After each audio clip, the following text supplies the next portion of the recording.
সেটি ছিল পর্তুগালের অ্যাজোরেস দ্বীপে অবস্থিত লাজেস এয়ারবেস। পাইলটরা অবিলম্বে এয়ারপোর্ট কর্তৃপক্ষের সঙ্গে যোগাযোগ করেন এবং ইমার্জেন্সি ল্যান্ডিং এর অনুমতি চান। আর কিছুক্ষণ পর তারা অনুমতি পেয়েও যান। এরপর তারা আর দেরি না করে দ্রুত বিমানটিকে অ্যাজোরেসের দিকে ঘুরিয়ে ফেলেন।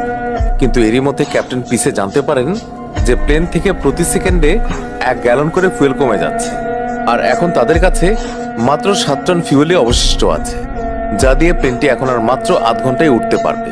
আর লাজেস এয়ারপোর্ট এখনো তাদের থেকে 280 কিলোমিটার দূরে, অর্থাৎ তাদের কাছে এখন লাজেস পর্যন্ত পৌঁছানোর ফিউয়েলও ছিল না। তারপরেও তারা হার না মেনে কোনোভাবে লাজেস পৌঁছানোর চেষ্টা করেন। কিন্তু এই পরিস্থিতি তখন আরো বেশি খারাপ হয়ে যায় যখন রাত 2:13 প্লেনের রাইট উইং এর 2 নম্বর ইঞ্জিনে আগুন লেগে যায়। আর এই দৃশ্য দেখে পাইলটের জ্ঞান হারানোর মতো অবস্থা হয়ে যায়, কেননা প্লেনে এখন মাত্র একটা ইঞ্জিনে অবশিষ্ট ছিল, আর সেটিতেও খুব কম জ্বালানি বেঁচে ছিল। তবে যাই হোক, বাস্তবতা তো এটাই ছিল যে ওই একটি ইঞ্জিনই এখন প্লেনের শেষ সাপোর্ট ছিল। প্লেন এখন এক ইঞ্জিনে উড়ানোর জন্য ক্যাপ্টেন পিসে প্লেনটিকে 39,000 ফুট উচ্চতা থেকে 33,000 ফুট উচ্চতায় নিয়ে আসেন। জ্বালানি তখনও দ্রুত বেগে কমে যাচ্ছিল। পাইলটরা মনে করেছিলেন যে কোথাও কোনো লিকেজ হয়েছে হয়তো, তাই তারা সেই লিকেজটি খুঁজে বের করার চেষ্টা করেন, কিন্তু অন্ধকারের কারণে তারা সেটিকে খুঁজে পাননি। এরই মধ্যে প্লেনের মেইনটেনেন্স ইউনিট তাদের সঙ্গে যোগাযোগ করে এবং তাদের পরামর্শ দেয় যে প্লেনটি 33,000 ফুট উচ্চতা থেকে 20,000 ফুট উচ্চতায় নিয়ে আসতে, যাতে কোথাও কোনো লিকেজ থাকলে সেটাও শনাক্ত করা যেতে পারে। কিন্তু পাইলটরা এখন এই ধরনের ঝুঁকি নিতে পারছিলেন না, কেননা প্লেনটি যদি একবারে এত নিচে নেমে যেত আর লিকেজও শনাক্ত করা সম্ভব না হতো, তারপর তারা চাইলেও আর সেই উচ্চতায় ফিরে যেতে পারতেন না এবং তাদের বাধ্য হয়ে প্লেনটি সমুদ্রে ল্যান্ড করাতে হতো, আর সাথে সাথেই পুরো প্লেনটি সমুদ্রে তলিয়ে যেত। তাই পাইলটরা মেইনটেনেন্স ইউনিটের কথা মানতে পারেন এবং কোনো প্রকার ঝুঁকি না নিয়ে তারা 33,000 ফুট উচ্চতায় থেকে যান, কেননা পাইলটদের বিশ্বাস ছিল যে তারা এক ইঞ্জিনের জোরেই লাজেস এয়ারবেস পর্যন্ত পৌঁছাতে পারবে।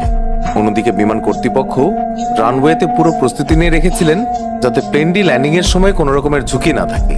প্লেনটি এখন ধীরে ধীরে লাজেস এয়ারপোর্টের দিকে এগিয়ে যাচ্ছিল। ঠিক সেই সময় প্লেনের 1 নম্বর ইঞ্জিনেও আগুন লেগে যায়।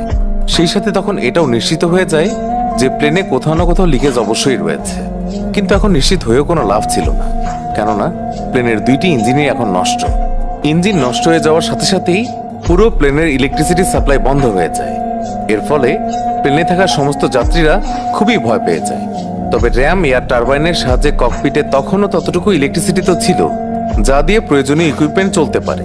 প্লেনটি এখন 33,000 ফুট উচ্চতা থেকে 30,000 ফুট উচ্চতায় নেমে পড়েছিল, আর এখন প্লেন গ্লাইডিং করতে শুরু করেছিল। এখানে প্লেন গ্লাইড করার মানে আমরা বোঝাতে চাচ্ছি যে কোনো প্লেন যখন কোনো ভার্টিক্যাল ডিস্টেন্স কভার করে তখন একই রেশিওতে সেটি হরাইজন্টাল ডিস্টেন্সও কভার করে, আর প্রতিটি প্লেনের নিজস্ব একটি গ্লাইড রেশিও থাকে। সেই হিসেবে এয়ারবাস A330 গ্লাইড রেশিও ছিল 15:1, অর্থাৎ এই প্লেনটি প্রতি 15 ফুট এগিয়ে গিয়ে 1 ফুট করে নিচে নামে। আর এখন লাজেস এয়ারপোর্ট আর প্লেনের দূরত্ব মাত্র 121 কিলোমিটারই বেঁচে ছিল, যা গ্লাইডিং করে কভার করা সম্ভব ছিল। কিন্তু ঠিক সেই সময় পাইলটদের সামনে আরো একটি